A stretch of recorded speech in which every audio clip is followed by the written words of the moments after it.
जे हिंदुत्वाचे नाही झाले ते मराठी माणसाचे काय होणार? मुंबईकर जागा हो, एका परिवाराच्या नादी लागू नको।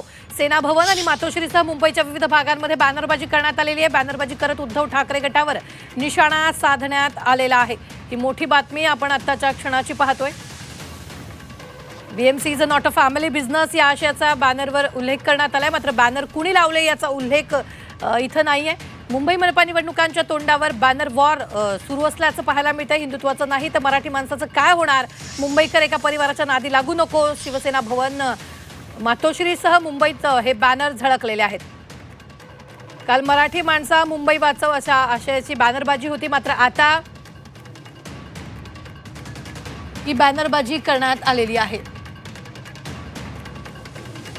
मोठी बातमी आपण आताच्या क्षणाची पाहतोय। या बॅनरमधून ठाकरे बंधूंवर निशाणा साधण्यात आल्याचं आपल्याला पाहायला मिळतंय। BMC is not a family business या आशयाचा बॅनरवर उल्लेख करण्यात आलाय। आजच्या बॅनरमधून ठाकरे बंधूंवर निशाणा साधण्यात आलेला आहे। मोठी बातमी आपण आताच्या क्षणाची पाहतोय। या संदर्भात ताजे अपडेट देत आहेत आपले प्रतिनिधी ओम देशमुख। ओम, यावेळी बॅनरच्या माध्यमातून ठाकरे बंधूंवर निशाणा साधण्यात आलाय। निश्चितच रुबिना, खरं तर मुंबईमध्ये अनेक ठिकाणी खऱ्या अर्थाने हे बॅनर जे आहेत ते झळकावण्यात आलेले आहेत।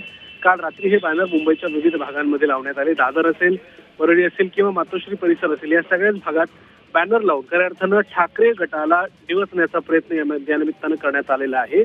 BMC is not a family business, जे हिंदुत्वाचे झाले नाही ते मुंबईकरांचे काय होणार या आशयाचे बॅनर लावून खऱ्या अर्थानं ठाकरे गटाला डिवचण्याचा प्रयत्न करण्यात आलाय। परंतु यामध्ये बॅनर कुणी लावले याबद्दल अद्याप कुठलाही उल्लेख बॅनरवरती करण्यात आलेला नाहीये। त्यामुळे हे बॅनर नेमके लावले कोणी हा देखील प्रश्न या निमित्तानं निर्माण होतोय।